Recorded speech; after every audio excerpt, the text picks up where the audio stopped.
देखिए, जैसा अभी बता रहे थे, तो मैं इस बात से पूरी तरीके से सहमत हूँ कि जो हालात हैं पहले में और आज में बहुत अंतर है। आज सिक्योरिटी बहुत टाइट होती है, 3 लेयर सिक्योरिटी है। जो यदि आप संसद के अंदर जाएंगे तो आप देखेंगे 3 लेयर सिक्योरिटी है।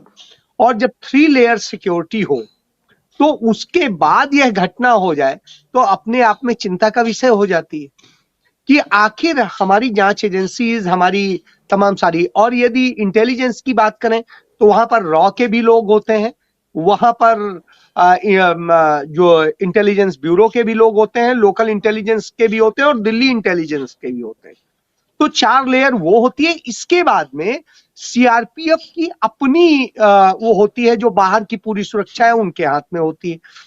तो अब आसान नहीं रह गया है। जैसे राजेश भाई बता रहे थे, मैं उसी पर ये चीज कहूंगा कि इंदिरा जी की सुरक्षा के समय चीफ सिक्योरिटी ऑफिसर जो थे वो दिनेश भट्ट थे, और दिनेश भट्ट जो इंचार्ज थे वो उस समय एडिशनल डीसीपी रैंक के होते थे।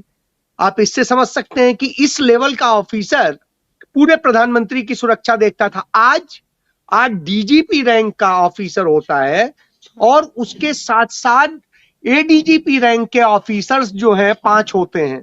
आप कल्पना करिए, तो इतनी बढ़ गई है। इसी तरीके से संसद की स्थिति है। जब ये घटना हुई थी 2001 में, तब का आप देखिए कितनी होती थी और आज कितनी। लेकिन इस घटना में एक संदेश है कि वो लोग जहरीली भी लेकर के जा सकते थे गैस, वो गैस भी लेकर के जा सकते थे जिससे बहुत बड़ा नुकसान हो सकता था। वो जैविक गैस भी हो सकती थी जो एक बहुत बड़ा नुकसान कर सकती थी।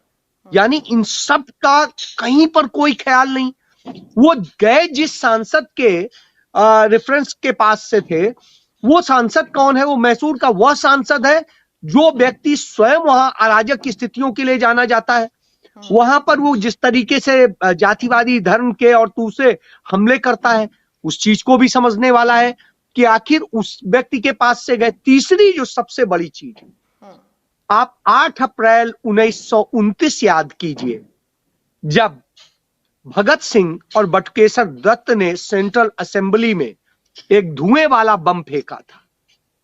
और क्यों फेंका था? वो ध्यान आकर्षित करना चाहते थे उस अत्याचार के खिलाफ जो लगातार हो रहा था, और उस पर सरकार पर्दा डाल रही थी, मौन थी।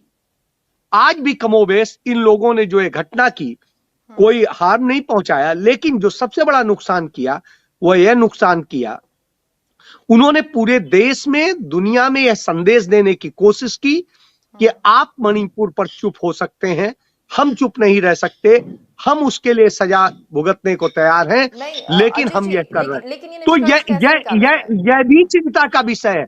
सरकार को सिर्फ एक पक्ष में चिंता की, सिक्योरिटी चिंता का विषय नहीं है, उससे ज्यादा चिंता का विषय है कि देश के अंदर आप लोग ऐसे पैदा कर रहे हैं जो तमाम अत्याचार के खिलाफ आज भी अपने जीवन को न्यौछावर करने को तैयार है, भगत सिंह बनने को तैयार है। तो आप इस बात की भी चिंता करनी पड़े। उन्होंने नारे लगाए हैं, जो उन्होंने नारे लगाए हैं उनको सुन के मैं कह रहा हूं, उन्होंने मणिपुर के ही अत्याचार के नारे लगाए हैं और कहा है मणिपुर में जो घिनौनी घटना हो रही है उस घटना के खिलाफ हम ये प्रोटेस्ट में कर रहे हैं। यह बात उन्होंने नारे लगाते हुए कही है, इसलिए बता रहा हूं। नहीं, स्वाभाविक सी बात है। मैं कह रहा हूं कि ये सिर्फ एक विषय पे चिंता का विषय नहीं है कि सिर्फ हम सुरक्षा पे सोच लें। सुरक्षा पे सोचा जाना चाहिए, बिल्कुल सोचा जाना चाहिए। आप बताइए, उसी लोकसभा में प्रधानमंत्री भी आके बैठते हैं, उसी लोकसभा में राहुल गांधी भी आके बैठते हैं, उसी संसद में तमाम सारे और जो हमारे देश के चुने हुए सांसद हैं, जो हम सबको रिप्रेजेंट करते हैं, हमारे संरक्षक हैं, हमारे प्रतिनिधि हैं, वो वहां पर जाकर के बैठते हैं। और उन कस्टोडियन के बीच में यदि 2 व्यक्ति इस तरह से ले जा रहे हैं तो यह चिंताजनक है कि वो कैसे ले गए, किस तरीके से हुआ, जिस सांसद के रेफरेंस से गए उस सांसद का बैकग्राउंड क्या है, वो भारतीय जनता पार्टी के जो सांसद हैं उन्होंने क्यों ऐसे लोगों को दिया, रेफरेंस दिया, और ये सारी चीजें बिल्कुल सही कह रहे हैं कि उसकी भी एक जिम्मेदारी तय होनी चाहिए। और इससे बड़ी चीज ये कि यह इस बात का भी अलार्म है कि इस देश में लोग अब, आज युवा थे वो, उनकी अभी पूरी जिंदगी पड़ी हुई है उन बच्चों की, और उन बच्चों ने अपनी जिंदगी यदि खतरे में डाल करके यह चीज करी है और यह नारे लगाए हैं, तो यह अपने आप में चीज है कि मणिपुर में इसका मतलब या देश में कहीं पर भी कोई यदि ऐसा अन्याय हो रहा है जिसके लिए उन्हें आज भगत सिंह वाला रास्ता अपनाना पड़ रहा है, तो निश्चित रूप से यह देश के लिए और सबके लिए दुर्भाग्यपूर्ण है। और यह हम सब के लिए चिंता का विषय है कि हमें ऐसे विषयों पर चिंता करनी चाहिए, इसके लिए मुखर होना चाहिए, क्योंकि यदि हम इसका जवाब नहीं देंगे, इसके समाधान नहीं निकालेंगे, तो कल के दिन इससे बड़ी घटनाएं हो सकती हैं। यह इस बात का संदेश है, हो सकता है रास्ते में चलते में सांसद मारे जाएं, हो सकता है कहीं कुछ और घटना हो, किसी के काफिले पे हो, क्या हो, किसी के घर पर हो।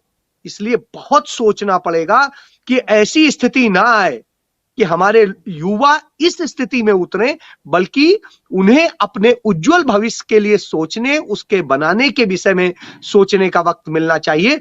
तो मुझे लगता है इस पर बहुत गंभीर चिंतन का यह विषय है और इसको पूरी संसद को भी चिंतन करना चाहिए और हमारी सरकार को भी चिंतन। गीतू, मैंने जब 8 अप्रैल 1929 की घटना का हवाला दिया है तो इसीलिए दिया है, क्या भगत सिंह अकेले थे?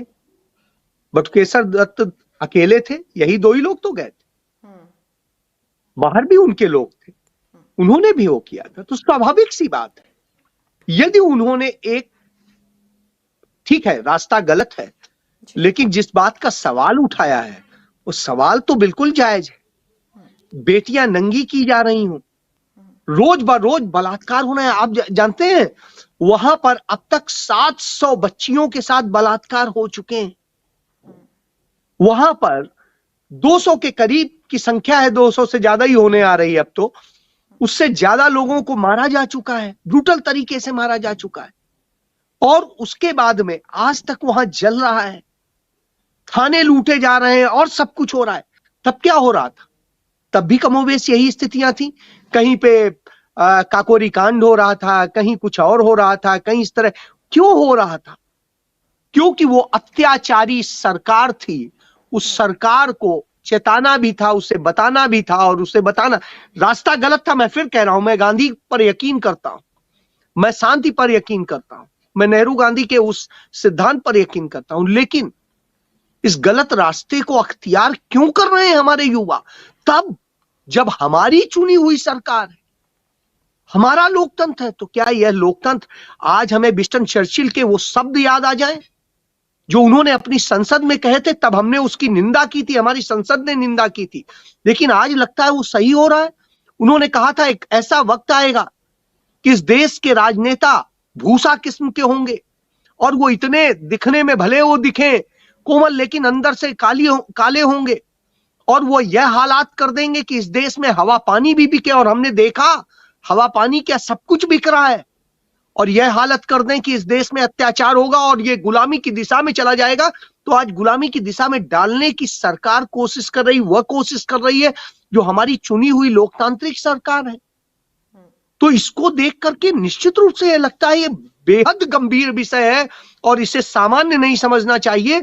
इसके लिए तमाम सारे लोग होंगे और होंगे, निश्चित रूप से होंगे। कुछ लिबरल होंगे, कुछ कठोर होंगे, हर तरह के लोग होंगे और आएंगे।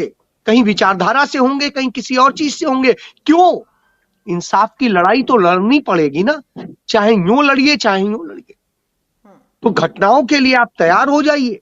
इसका मतलब है ये ताकीद कर रही हैं ये घटनाएं और ये बता रही हैं कि आपको इंसाफ देना होगा। अंततः नहीं देंगे तो ये हालात बिगड़ेंगे। स्वाभाविक सी बात है गीतू, मैं इस बात से सहमत हूं कि जिस तरह की स्थितियां हो रही हैं, जिस तरीके से हालात बन रहे हैं, वो चिंताजनक तो है ही।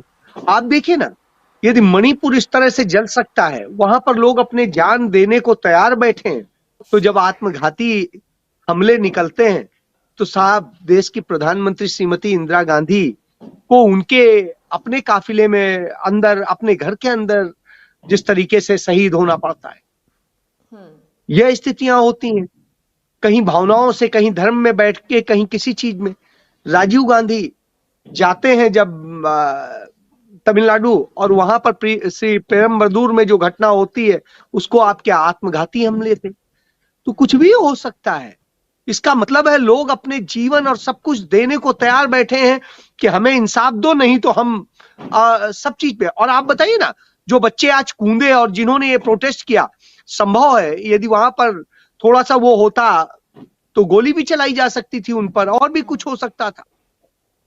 तो ऐसी स्थिति में तो वो तो अपने आपको जीवन देने को ही सोच करके आए थे ना। तो ये अपने आप में बेहद चिंताजनक है, और इसलिए सरकार को चेतना बेहद जरूरी है। मैं बार बार इसलिए केंद्रित कर रहा हूं, और इसलिए मैं इसे भगत सिंह से जोड़ रहा हूं, क्योंकि उन्होंने कोई ऐसा काम नहीं किया जिससे कि बड़ा नुकसान हो जाए, यानी वो उन्होंने सिर्फ इस बार ताकीद किया है, जैसे भगत सिंह ने धुएं वाला बम फेंका था, किसी को हार्म करना उनका मकसद नहीं था।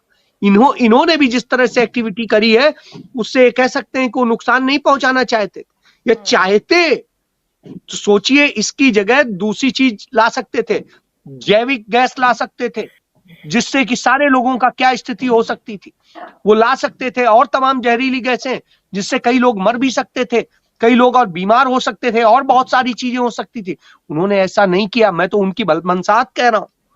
इसलिए सोचना होगा कि उनकी नीयत बुरी नहीं थी, उनका मकसद था कि देश एक बार जागे, फिर सोचे कि मणिपुर में क्या हो रहा है।